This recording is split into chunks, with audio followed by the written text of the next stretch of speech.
There's a moment when you realize your life isn't as it seems, but you're not sure why. For me, it started on a Saturday morning as I made my usual rounds, checking emails and sipping my coffee. My wife, Lisa, was in the kitchen humming a song I couldn't quite place. I remember thinking how peaceful it all seemed. Lisa and I had been married for 10 years. She was my rock, my best friend, and the mother of our 2 boys, Ethan and Noah. She worked in real estate while I ran a small graphic design business from home. We weren't perfect, who is? But we had built a life I was proud of. That morning, though, something felt off. Started with her phone. She left it on the counter when she went to help Noah tie his shoes. A notification lit up the screen. A message from a name I didn't recognize. Michael. Nothing too strange, right? People text my wife all the time for work. But this wasn't a typical work message. The preview read, "Can't stop thinking about last night." I froze. "Everything okay?" Lisa's voice jolted me back to reality. She was back in the room, smiling like she hadn't a care in the world. "Yeah, just got distracted," I mumbled, pocketing my phone like it had been the culprit. But my mind was racing. Last night, she told me she was at a late showing. It was one of those multi-million-dollar listings she'd been working hard to close. Hadn't she mentioned how exhausting it was? She kissed me on the cheek before grabbing her phone. "I'll take Ethan to soccer if you can keep an eye on Noah," she said. Her smile was warm, her tone cheerful. I couldn't see anything in her face that betrayed her, but that damn message wouldn't leave my mind. I told myself not to overthink it. Maybe Michael was a client. Maybe it was a joke. Maybe it was nothing. Later that day, I had reason to second-guess my own denial. I was looking for my headphones in the junk drawer and stumbled upon an old phone of hers. I vaguely remembered her upgrading last year, but I didn't recall what had happened to her previous one. On impulse, I powered it up. What I found wasn't earth-shattering, at least not yet. Just text messages, photos, the usual. But something drew me to the texts. There was a conversation thread with someone labeled as M, dating back a few years. It was nothing explicit, just friendly banter at first. But as I scrolled further, I noticed something odd. One message read, "You'll always be my first love, no matter what." My stomach twisted. First love? That wasn't me. Lisa's high school boyfriend had been her first love. His name was Michael. I didn't say anything that day or the next. Instead, I started paying closer attention. I noted the late-night phone calls she'd step outside to take. The way her mood seemed lighter after working late. And then, there was the odd moment she came home smelling of cologne that wasn't mine. Part of me didn't want to know the truth. We had a life, a family, a history, but the cracks were forming, and I couldn't stop staring at them. One night, after she fell asleep, I found myself unlocking her phone again. This time, I went straight to her messages. Most were innocuous, but when I searched for Michael, there it was. A thread of deleted messages recently recovered from her cloud backup. One read, "I miss us." I didn't confront her. Not yet. Instead, I started gathering evidence, piecing together a puzzle I didn't want to solve. And then came the moment that set everything in motion, the moment that would eventually lead me to a confrontation I could never take back. They say once you start looking for something, you'll always find it, whether you want to or not. That was exactly my experience in the days following my discovery. I felt like a spy in my own life, watching Lisa with a suspicious gaze that even I hated. The first real break came unexpectedly. It was a Tuesday evening. Lisa was in the shower, and her phone buzzed on the nightstand.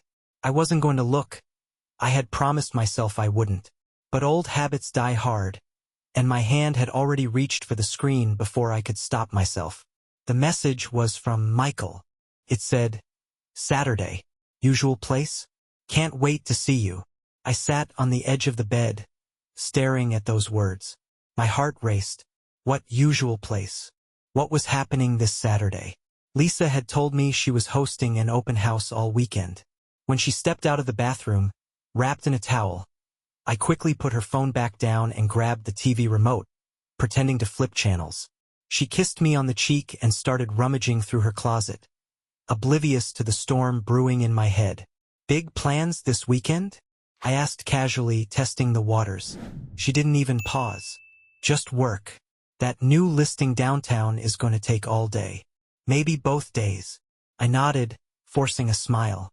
Inside, my mind screamed, she's lying. The next few days felt like walking on a tightrope. Every interaction, every word she said seemed layered with hidden meaning. Was her smile genuine? Was she texting him when she laughed at her phone? I couldn't trust my own instincts anymore. By Friday, I couldn't take it. I needed answers. That's when I made the decision. I would follow her. Saturday morning, Lisa left the house bright and early, dressed in her tailored blazer and pencil skirt, looking every bit the polished real estate agent. She kissed me goodbye, reminding me to feed the boys breakfast, and then she was gone. I waited 15 minutes before grabbing my keys. My heart pounded in my chest as I drove aimlessly around the neighborhood, giving her time to reach wherever she was headed. Then I followed the route she usually took to her listings. But she didn't go to any of her usual spots.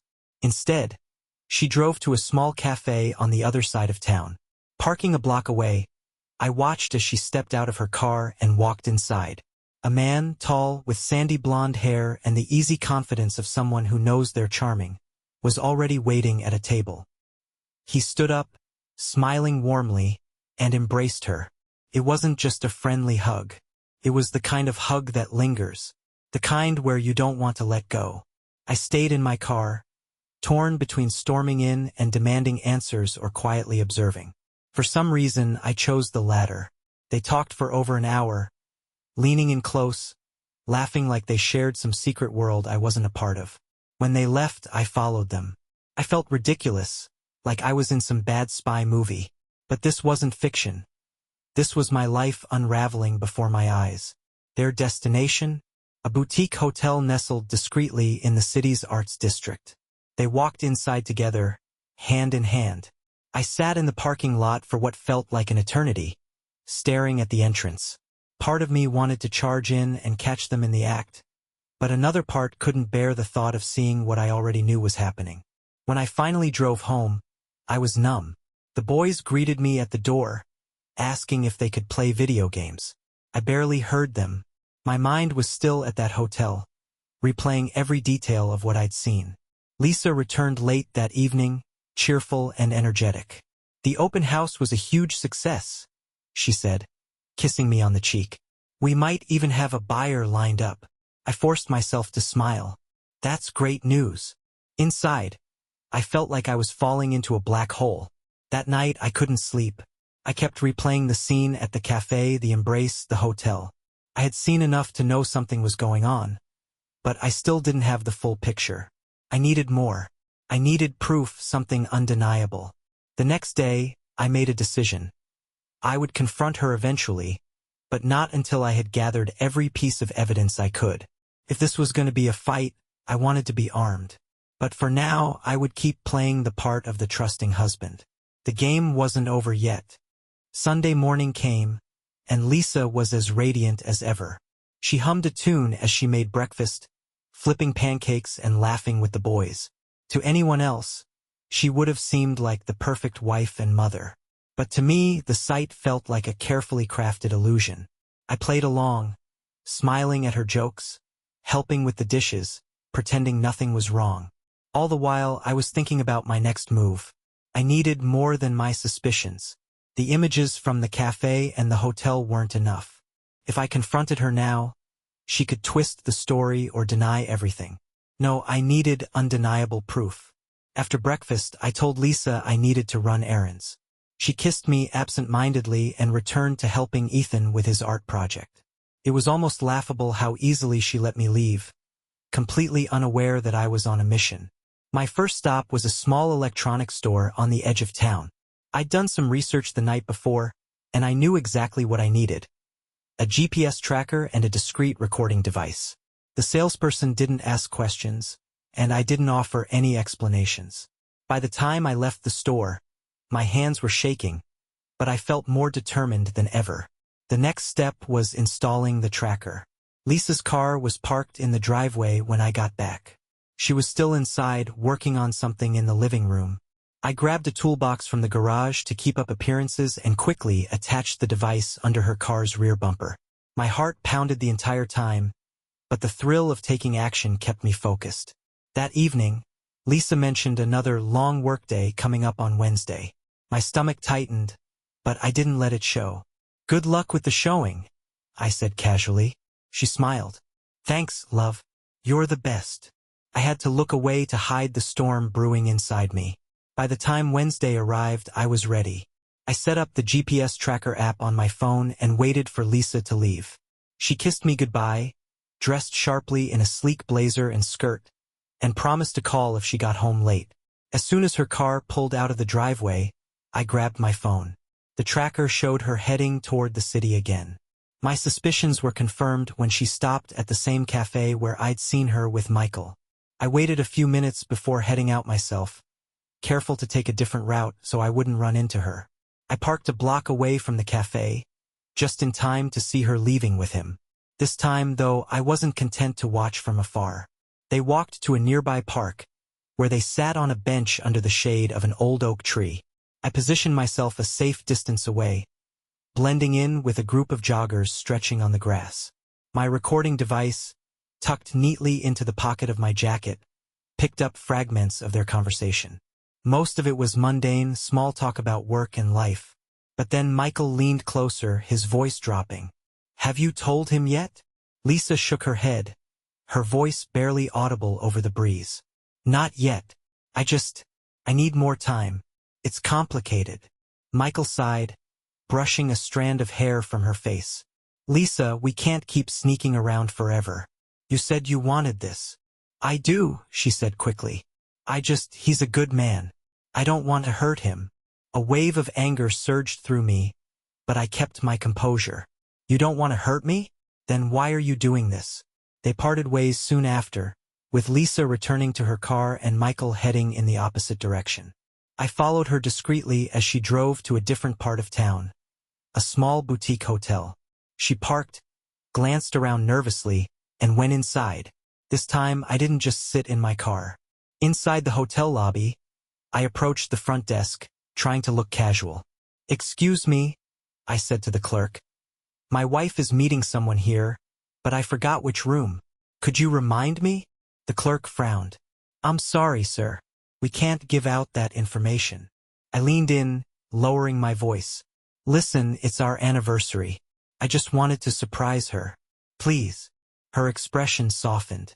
"Room 214, she whispered. "Happy anniversary." I nodded, my heart pounding. "Thank you." I took the stairs to the second floor, each step feeling heavier than the last. Room 214 was at the end of the hall. The door was slightly ajar, and I could hear muffled voices inside. I hesitated, my hand hovering over the doorknob, but I didn't open it. Not yet. Instead, I pulled out my phone and hit record. The hallway was silent except for the faint murmur of their voices slipping through the cracked door. I stood frozen, my hand clutching my phone, its screen still recording. My heart was pounding so loudly in my chest I was sure they could hear it. Every instinct screamed at me to kick the door open, to confront them right there and demand answers. But I couldn't, not yet. Instead, I leaned in closer, careful not to make a sound. Their words came into focus. "It's not easy, Michael," Lisa said, her voice trembling slightly. He's been nothing but good to me. I feel like the worst person in the world." Michael's tone was calm, almost rehearsed. "Lisa, you're not happy. You deserve to be with someone who makes you feel alive. Isn't that what you want? I need to figure out how to tell him. He doesn't suspect anything yet. At least, I don't think he does." Her words hit me like a freight train. "Doesn't suspect anything? If only you knew, Lisa." Michael chuckled softly. "You're overthinking it. Just rip the Band-Aid off. The longer you wait, the harder it'll get. The nerve of this guy." He spoke as if our marriage, our life together, was a trivial obstacle to overcome. My fingers tightened around my phone as the recording continued. When their voices faded, replaced by the unmistakable sound of movement, I backed away from the door.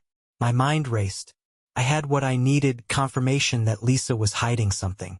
But I wasn't ready to confront her here. Not in this sterile, impersonal hotel hallway. Instead, I turned and left, walking quickly down the stairs and out the lobby. The fresh air hit me like a slap in the face as I stepped outside. I got into my car, gripping the steering wheel so tightly my knuckles turned white. I sat there for a moment, staring at the hotel entrance, debating my next move. Back home, the boys were in the living room playing video games. Their laughter felt like a cruel juxtaposition to the chaos inside me. I greeted them as normally as I could and retreated to my office, locking the door behind me. I replayed the recording, this time catching every nuance of their conversation. Lisa's hesitation, Michael's confident, coaxing tone. It was like watching a car crash in slow motion. Horrifying, yet impossible to look away. My first thought was to send the recording to Lisa. Let her hear how she sounded, how obvious it all was. But I stopped myself. No, this isn't the time to play my hand. For the next few days, I kept my distance emotionally while pretending everything was fine. Lisa, oblivious, carried on as if nothing had changed. But now I noticed the small things, the way her phone never left her side, how she would smile at texts she never mentioned. She was careful but not careful enough. By Friday I had enough. The evidence was piling up, and my patience was running out. That morning, I dropped the boys at school and called in a favor from a friend, Brian, who worked in IT. "Hey Brian," I said, trying to sound casual. "I've got a tech problem. Lisa's been complaining her phone's been acting weird, and I thought maybe you could take a look." Brian, being the kind of guy who never questioned anything, agreed. Later that afternoon, I handed him Lisa's phone, claiming it was for a software update. By the time I picked up the boys and got home, Brian had sent me everything: messages, call logs, even deleted texts. What I saw confirmed my worst fears. There were dozens of messages between Lisa and Michael, some going back months. They were careful not to be explicit, but the implications were clear. Mentions of sneaking away, our place, and even references to the hotel room I had just seen them in. And then there was one message that made my blood run cold. "Let's just tell him. He deserves the truth. I can't keep lying to him." Michael had replied, "Soon. Promise. Just wait until the next trip. Everything will be easier then." That evening, as Lisa sat across from me at dinner, laughing at something Ethan said, I felt a cold resolve harden inside me. I had been patient. I had given her every opportunity to come clean. But now I was done waiting. It was time to act. Saturday morning arrived, crisp and bright, a stark contrast to the storm brewing inside me. Lisa was bustling around the house, humming a tune as she prepared to leave for what she claimed was another open house. I knew better. I had spent the night planning my next move. There was no turning back now. If she wasn't going to tell me the truth, I was going to drag it into the light. As she grabbed her purse, I forced myself to keep my voice calm. "Where's today's listing?" I asked, leaning casually against the kitchen counter. Lisa didn't miss a beat. "Oh, it's downtown. That condo with the view of the river. You know, the one I've been talking about." Her smile was practiced, her tone light. If I hadn't already known the truth, I might have believed her. "Sounds great," I said, smiling back. "Good luck." She kissed me on the cheek, told me she'd call if she got stuck late, and then she was gone. The moment her car disappeared down the street, I sprang into action. I grabbed my phone and checked the GPS tracker. As expected, she wasn't heading downtown.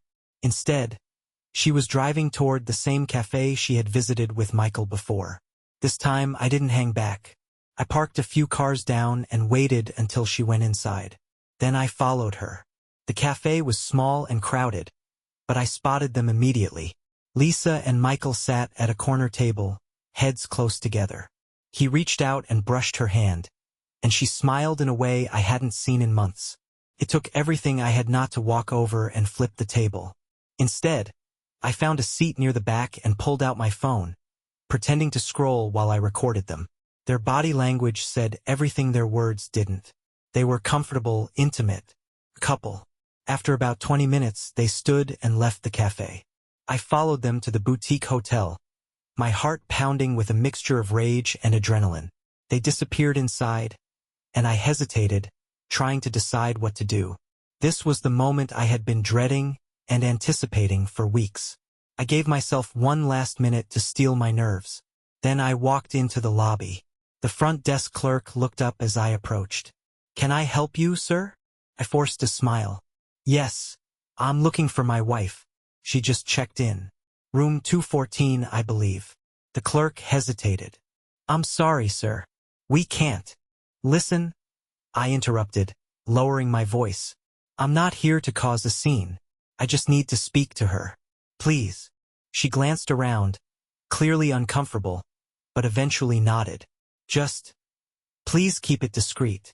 "I will," I promised, even though I wasn't sure I meant it. The elevator ride to the second floor felt like an eternity. When I reached the door to room 214, I paused, my hand hovering over the doorknob. I could hear faint laughter from inside. It was Lisa's laugh, soft and melodic, but it made my stomach churn. I knocked once, twice. The laughter stopped. A moment later, the door opened, and there she was. Lisa froze when she saw me, her face draining of color. "Jack?" she stammered, her voice barely above a whisper. Behind her, Michael appeared, his expression shifting from confusion to alarm. "Who's this?" he asked, though the look in his eyes told me he already knew. "This," I said, stepping into the room, "is the husband you've been lying to." Lisa tried to speak, but the words wouldn't come. Michael took a step back, his hands raised as if I'd drawn a weapon. "Look, man," he began. "I think we should all—" "Shut up," I snapped, my voice shaking. "This isn't about you." I turned back to Lisa, who was still standing frozen in the doorway. "How long?" I demanded. "How long has this been going on?" Tears welled up in her eyes. "Jack, Don't lie to me," I interrupted, my voice rising. "I have the texts, the recordings. I've been watching you for weeks. Lisa, just tell me the truth for once." For a moment I thought she might deny it, but then her shoulders slumped, and the tears spilled over. 6 months, she whispered. "It's been 6 months. The words hit me like a punch to the gut. 6 months of lies. 6 months of betrayal. 6 months of her sharing a part of herself with someone else. Someone who wasn't me. "Why?" I asked, my voice barely audible. "I didn't mean for it to happen," she said, her words tumbling out in a rush. It felt like something was missing, Jack. I didn't know how to tell you." I laughed bitterly, shaking my head. "You didn't know how to tell me? So instead, you ran off with him." I gestured toward Michael, who stood awkwardly by the bed, looking like he wished he could disappear. Lisa reached out, but I stepped back. "Don't," I said coldly. "You don't get to play the victim here." The room was suffocating, the weight of the confrontation crushing me. Finally, I turned to leave. "You'll hear from my lawyer," I said over my shoulder. "And don't come home tonight." As I walked out, I heard Lisa call my name, but I didn't stop. For the first time in weeks, I felt like I was finally in control. Driving home from the hotel, I felt a strange mix of emotions swirling inside me. Anger, betrayal, and heartbreak, all fighting for dominance. The image of Lisa standing there, caught red-handed, her face pale and tear-streaked, wouldn't leave my mind. For 10 years, she had been my partner, my best friend, the person I trusted most in the world. Now that trust was shattered. When I pulled into the driveway, I took a deep breath, trying to calm the storm raging in my chest. The boys were still at a friend's house for the afternoon, so at least I had some time to think before I had to face them. I walked into the house, the silence somehow heavier than usual.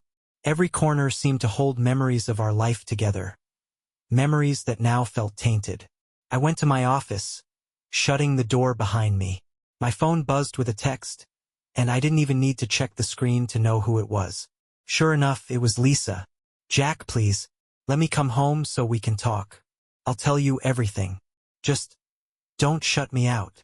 I stared at the message, my jaw clenching. Everything? She wanted to tell me everything now. After 6 months of lies? I set the phone down without replying. I wasn't ready to hear her excuses. Not yet. Instead, I turned my attention to practical matters. I needed to get ahead of this, to protect myself and the boys from whatever fallout was coming. I called Brian, my friend from IT, who had helped me access Lisa's phone. "Hey Brian, I need another favor," I said, my voice steady despite the chaos inside me. "Anything, Jack. What's up? I need you to back up everything. Every message, every call log, every piece of evidence we've got on her and him." I could barely bring myself to say the word. There was a pause on the other end. "You sure about this, man?" "Yeah," I said firmly. "I'm sure." Once Brian confirmed he'd handle it, I called my lawyer, Mark. He had helped me set up my business years ago, and I trusted him to guide me through this mess. "Jack, what's going on?" he asked after answering on the first ring. "You sound off." "It's Lisa," I said bluntly. "She's been having an affair. I need to know my options." Mark didn't miss a beat. "Okay, first breathe. We'll figure this out. Do you have evidence?" "Plenty," I replied. "Texts, recordings, even photos. And I know the guy, his name's Michael." "Good. That'll help if this goes to court," Mark said. "Do you want to pursue divorce right away? Or are you looking to reconcile?" The question caught me off guard. Reconcile? Could I even consider that after what I'd seen and heard?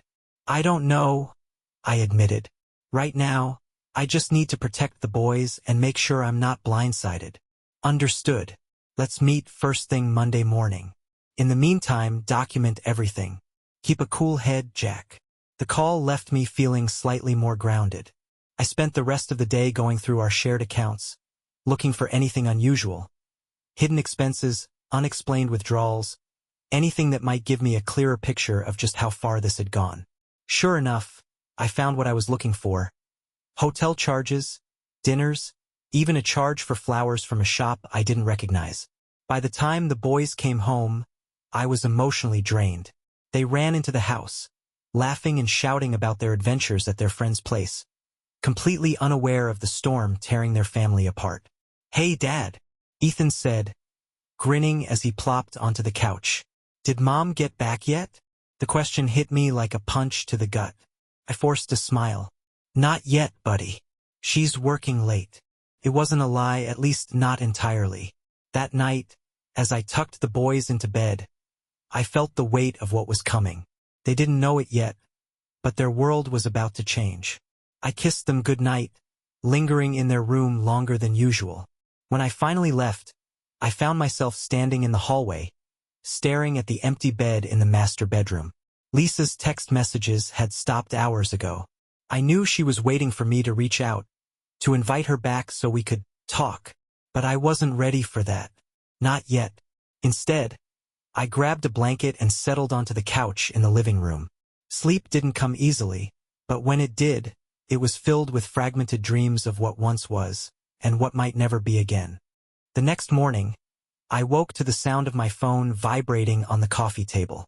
Bleary-eyed, I grabbed it and saw Lisa's name on the screen. I let it ring. After a few seconds, a voicemail notification popped up. I didn't listen to it. I wasn't ready to hear her voice just yet. The boys were already up, watching cartoons in the living room. Ethan turned to me with a grin. "Mom home yet?" "Not yet," I said, trying to sound normal. "She's still busy with work." It was a lie I hated telling, but the truth would have shattered them. I wasn't ready for that conversation. After breakfast, I called Mark, my lawyer. "Can we move the meeting to today?" I asked.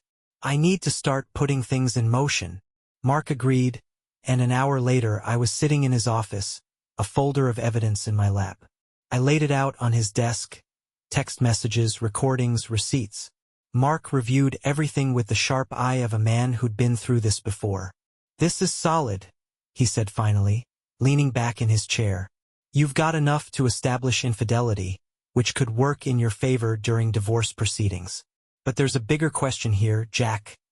What do you want to do? Are you ready to end this?" I hesitated. The answer seemed so simple in theory, but the weight of it was crushing. I don't know, I admitted. I need to protect the boys. Whatever happens, they come first. Mark nodded. Then here's what we'll do. We'll start drafting the paperwork.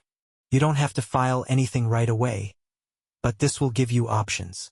In the meantime, I suggest setting boundaries with Lisa. She needs to know where you stand. I left Mark's office feeling a bit steadier, but my resolve was soon tested. As I pulled into the driveway, Lisa's car was parked in front of the house. My stomach twisted. I hadn't been ready to face her yet, but it seemed she'd made that decision for me. She was sitting at the kitchen table when I walked in, her face pale and her eyes red from crying. "Jack," she started, standing up as if to approach me. "Don't," I said, holding up a hand. "Sit." She hesitated, then sank back into her chair. I sat across from her, keeping the table between us like a barrier. For a moment, neither of us spoke. "I'm sorry," she finally said, her voice trembling. "I know I've hurt you. I know I've messed everything up. But I love you, Jack. I don't want to lose our family." I let out a bitter laugh. "Funny way of showing it, Lisa. 6 months of lies, sneaking around, meeting him at hotels. Did you even think about what this would do to me? To the boys?" Tears streamed down her face. "It wasn't supposed to be like this. I never planned for any of this to happen." "Then why did it?" I snapped. My voice was louder than I intended, but I couldn't hold back the anger anymore. "What was so wrong with us that you felt the need to do this?" She wiped her eyes, her hands shaking. "I don't know. I felt lost. Stuck. And then Michael showed up, and it felt like I could breathe again." Her words cut deeper than I expected. "So what?" I asked, my voice low. "I wasn't enough for you anymore? Our life wasn't enough." She shook her head. "It's not about you, Jack. You're an amazing husband and father.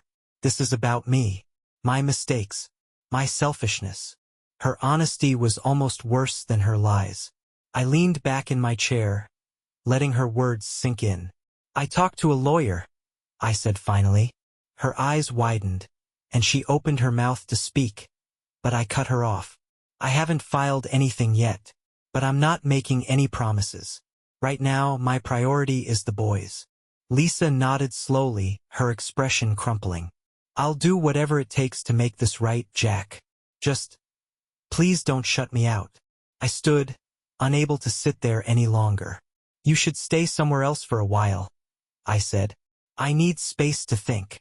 She started to protest, but then nodded. "Okay, I'll go." By the time Lisa left, I felt drained. I sat in the silence of the kitchen, staring at the empty table. I had made my first move, but it felt more like a small step on a long, treacherous road. I had no idea what the next step would be, but one thing was certain. There was no going back to the way things were. Lisa left that afternoon with a small overnight bag and promises to give me time. I didn't watch her drive away. Instead, I stood in the living room, staring at the space where she had been, trying to process what had just happened. For years, she'd been my partner, my teammate. Now she felt like a stranger. The boys came home from school later, oblivious to the growing chasm in our family. "Where's Mom?" Ethan asked, dropping his backpack by the door. "She had to go out of town for a little while," I said, forcing a smile. "Work stuff." Noah frowned. "She didn't even say goodbye." I crouched down to their level, ruffling Noah's hair. "She's coming back soon. Don't worry. Okay?" They accepted the lie easily, but guilt gnawed at me. How long could I keep the truth from them? That night I called Mark again. "I've asked her to leave for a while," I told him. "What's the next step?" Mark sighed. "It depends on what you want, Jack. Do you see a path to reconciliation? Or are you ready to move forward with the divorce?" "I don't know," I admitted. "But I need to protect myself and the boys. What are my options?" "Well," he said, "since you've got solid evidence of the affair, you're in a strong position. You can request primary custody and argue that the infidelity demonstrates poor judgment on her part. Financially, we'll push for a fair division of assets. But if you're considering reconciliation, we'll approach it differently. His words hung in the air. Reconciliation. The idea felt foreign now, but a small part of me couldn't let go of what we'd built. "I'll think about it," I said finally. "But start the paperwork. I want to be prepared." Lisa texted me that evening. Her messages were long, rambling apologies mixed with pleas to talk. I skimmed them but didn't reply. I wasn't ready to hear her excuses again. Instead, I turned my focus to the boys. We played board games, ordered pizza, and stayed up late watching their favorite superhero movies. For a few hours, I felt almost normal, like the cracks in our life hadn't completely shattered everything. But when the house grew quiet and they were asleep, reality came crashing back. I sat in the dark, scrolling through old photos of Lisa and me on my phone. Vacations, anniversaries, the day we brought Ethan home from the hospital. We looked so happy, so in love. What happened to us? Was there something I missed? Something I could have done differently? The next day, Lisa called. I almost didn't answer, but something made me pick up. "Jack," she said, her voice soft. "Can we talk? Please." I sighed. "We already talked, Lisa. I don't know what else there is to say. I need you to hear me out," she pleaded. "I'm staying at a hotel, and I've been thinking about everything. About us. About what I've done. I know I don't deserve your forgiveness, but I'm begging you to at least let me explain." Her words tugged at something in me. Despite everything, I still cared. I still wanted answers. "Fine," I said. "But not here. We'll meet somewhere neutral."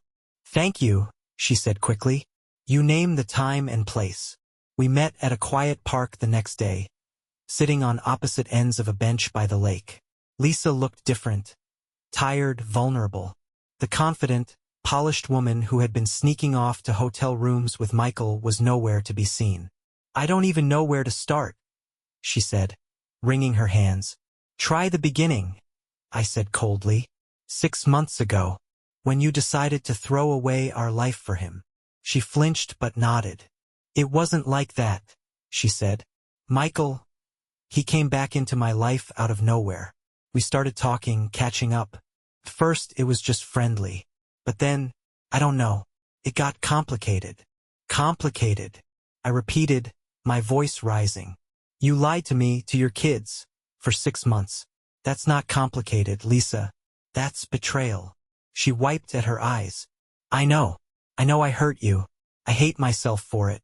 But I wasn't thinking clearly. I felt lost. Like I didn't know who I was anymore." "And Michael helped you find yourself?" I asked bitterly. "No," she said quickly. "He was a mistake. A distraction. I thought he could fill some void. But all he did was make everything worse. Jack, I know I've broken your trust, but I want to fix this. I want to fix us." Her words hung in the air, heavy with desperation.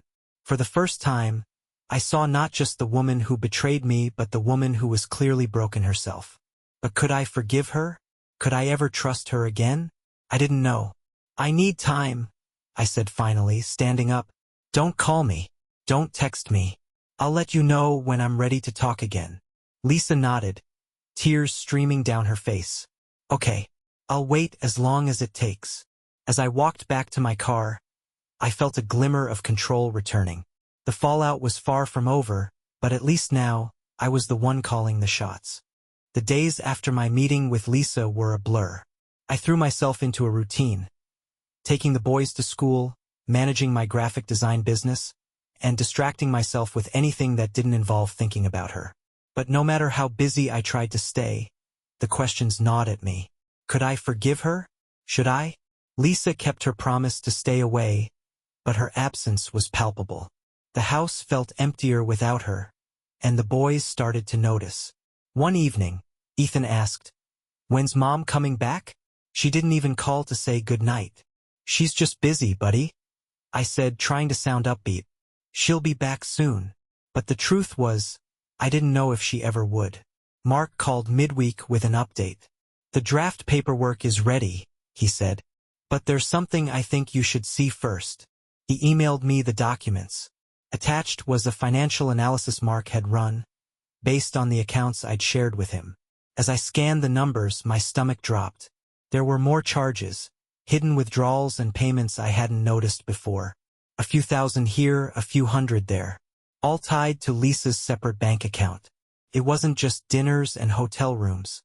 There were gifts, unexplained cash transfers, and one particularly large expense. A down payment on a condo. "She's been planning this for a while," Mark said. It looks like she and Michael had bigger plans than just an affair. The betrayal hit me all over again. Not only had she lied about the affair, but she had been siphoning money from our family to build a new life with him. The condo's address was in a high-end neighborhood downtown, far from the life we'd built together. My anger boiled over. I was done playing the waiting game. The next morning, I dropped the boys off at school and drove straight to Lisa's hotel. She answered the door, looking surprised and exhausted. "Jack," she said, stepping aside to let me in. "What's going on?" I didn't sit down. I didn't sugarcoat it. "I know about the condo." Her face went pale. "What? Don't," I snapped. "Don't lie to me again, Lisa. I've seen the charges. The down payment. Everything." She sank onto the bed, her hands trembling. "Jack, it's not what you think." "Then explain," I said, crossing my arms. "Because from where I'm standing, it looks like you were planning to leave me and take the boys with you." Her head shot up. "No. I would never take the boys from you. I swear." "Then what, Lisa? Were you planning to play house with Michael while I paid for it?" Tears filled her eyes, and she shook her head. "The condo wasn't for us. It was for me. I thought I needed space to figure out who I was. I didn't want to drag the boys into it." Her words didn't soothe the anger bubbling inside me. "You thought you needed space, so you drained our accounts and lied to my face for months?" "I wasn't thinking clearly," she sobbed. "I made terrible choices, Jack. I know that, but I wasn't trying to hurt you or the boys. I felt so lost." Her vulnerability was heartbreaking, but I couldn't let myself be swayed. "Lost or not, Lisa, you crossed every line. You betrayed me. You betrayed our family." We sat in silence for a long moment, the weight of everything hanging between us. Finally, she spoke. "What do you want me to do, Jack? Tell me and I'll do it. Anything to fix this." I looked at her, the woman I'd once thought I'd spend my entire life with. There was no easy answer. Part of me wanted to believe her, to try to rebuild what we'd lost. But another part of me, stronger, louder, knew too much damage had been done. "I want you to move into that condo," I said finally, my voice steady. "You wanted space? You've got it. I'll take care of the boys. But for now, I need you to stay away from us. And I'll let you know when I'm ready to discuss the rest." Her face crumpled, but she nodded. "Okay," she whispered. "If that's what you need." "It's not just what I need," I said, heading for the door. "It's what you earned." As I drove home, I felt a strange sense of relief. The decision wasn't final, not yet, but it was a step forward. Whether this was the end of our marriage or the start of something new, I didn't know. But at least now I was in control of the story. The weeks that followed were some of the hardest of my life. Lisa moved into the condo, leaving the boys and me to navigate our new normal. The house felt emptier, quieter, a stark reminder of how much had changed. I kept busy, focusing on work and the kids. Mornings were a blur of cereal bowls and missing backpacks. Afternoons filled with soccer practice and homework. At night, when the boys were asleep, the weight of it all would settle in, heavy and suffocating. But slowly, the chaos began to feel manageable. Lisa kept her distance as I'd asked, but she texted often. Updates about the boys, apologies, questions about how we were doing. I read every message but rarely replied. I needed space to think without her words clouding my judgment. Meanwhile, Mark finalized the divorce paperwork, but I hesitated to file. A part of me still clung to the idea that maybe, just maybe, there was something left to salvage. One evening, Lisa called. I almost didn't answer, but something told me it was time. "Jack," she began, her voice tentative. "Can we meet? Just to talk." I hesitated but finally agreed. We arranged to meet at a nearby park, the same place where I'd confronted her weeks earlier.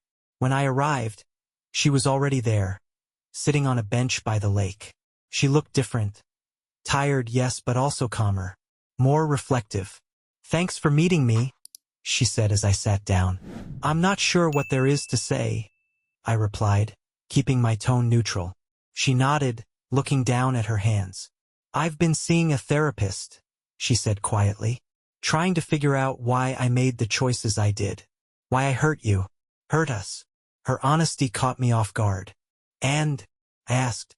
"And I realized I've been running away from things for years. Insecurities, fears, feelings I didn't know how to handle. Michael, he was a distraction, a way to avoid dealing with my own issues. But it was the biggest mistake of my life." I studied her face, looking for signs of manipulation, but all I saw was regret. "Why are you telling me this now?" I asked. "Because I need you to know I'm working on myself," she said. "Not for you or for the boys, but for me. And if there's even the smallest chance that we can rebuild what we had, I'm willing to do whatever it takes." Her words hung in the air, and for the first time in weeks, I felt a flicker of something I hadn't expected. Hope. Not hope that everything would go back to the way it was, but hope that maybe, just maybe, we could find a new path forward. But I wasn't ready to make any promises.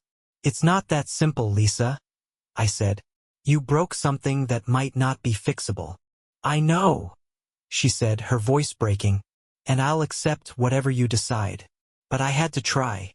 We sat in silence for a while, watching the sun dip below the horizon. Finally, I stood.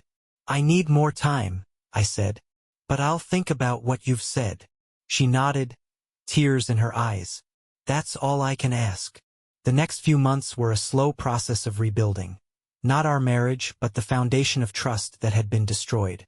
Lisa continued therapy, and I started counseling myself, trying to unpack my own anger and hurt. We met occasionally to talk, always in neutral spaces, always with cautious boundaries. The boys adjusted surprisingly well. They missed having their mom at home, but Lisa made an effort to stay involved, attending soccer games and helping with school projects. Over time, I began to see glimpses of the woman I'd fallen in love with, the woman I thought I'd lost. One evening, months after our confrontation, Lisa and I sat across from each other at a cafe, discussing the boys' summer plans. The conversation was easy, almost natural. For a moment it felt like the old days, before the lies, before the betrayal. "I've missed this," she said suddenly, her eyes meeting mine. "Just being able to talk to you." I didn't respond right away. Instead, I looked at her, really looked at her, and realized something.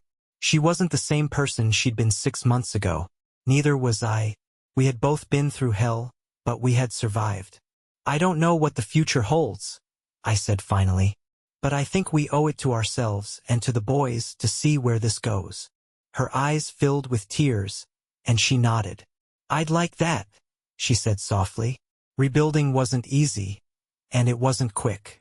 There were setbacks and moments of doubt. But we took it one day at a time, working to create something new from the ashes of what had been. It wasn't the storybook ending I'd once imagined, but it was real. And for now, that was enough.